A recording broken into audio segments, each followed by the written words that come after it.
The Soap Co was originally set up about 15 years ago.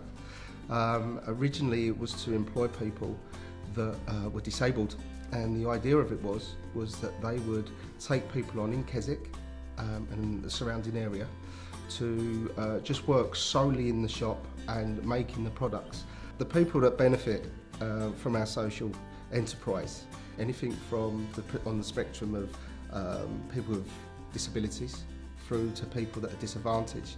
This could be anything from obviously a physical disability to a mental disability, and even down to people that have just come out of prison. Our main target market is women between the ages of about 23 up to kind of 50, 55. We tend to make traditional handmade soaps, glycerine soaps, creams, shower gels, anything to do with the bathroom, truffles, bath bombs, and it's all made upstairs in the shop. Being based in Keswick has many advantages, but it has a lot of disadvantages as well. Because it's a holiday type town, it's very seasonal. And what happens through summer, that's when we have to make our money. Keswick is a lovely place to work. However, through winter, it is absolutely dead. Recruiting staff is probably one of our major issues in Keswick. Because we're such a small rural town, it's very hard for people to make their way into Keswick. So what we do, we pay for their bus fares coming through. One of the benefits of online shopping for us is the fact that we can get a larger catchment area.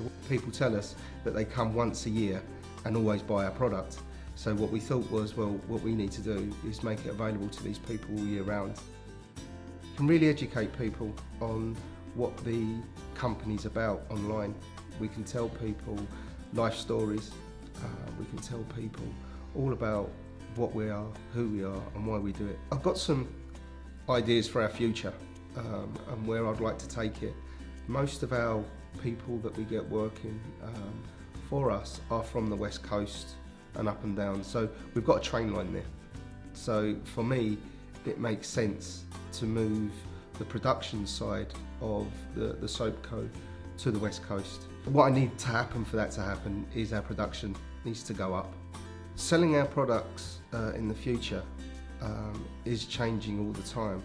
One of the things that we were very, very aware of in Keswick was the amount of B&Bs. So what we done was literally we went out cold calling, finding out about the different B&Bs, what there was, guest houses and things, and then from there told them what we were about, made them friends of the Soap Co with certifications and bits and pieces, and letting them know, you know, that they're a part of making the Soap Co work. But there are people all over the country now that are taking our products into their shops.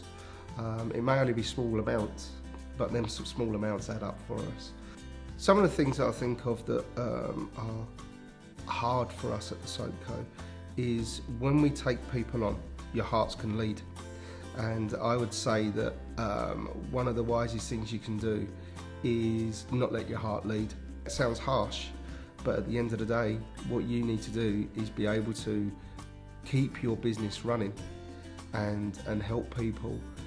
One of the main things that I would look at if I was just starting a new social enterprise is logistics of what I want to do. Do not try and run before you can walk.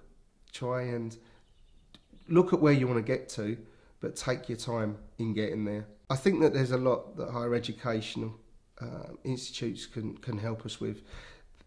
I'm very, very basic in my education. So being supported and being part of a support team, as well as the universities and things like that, can only be a plus for me.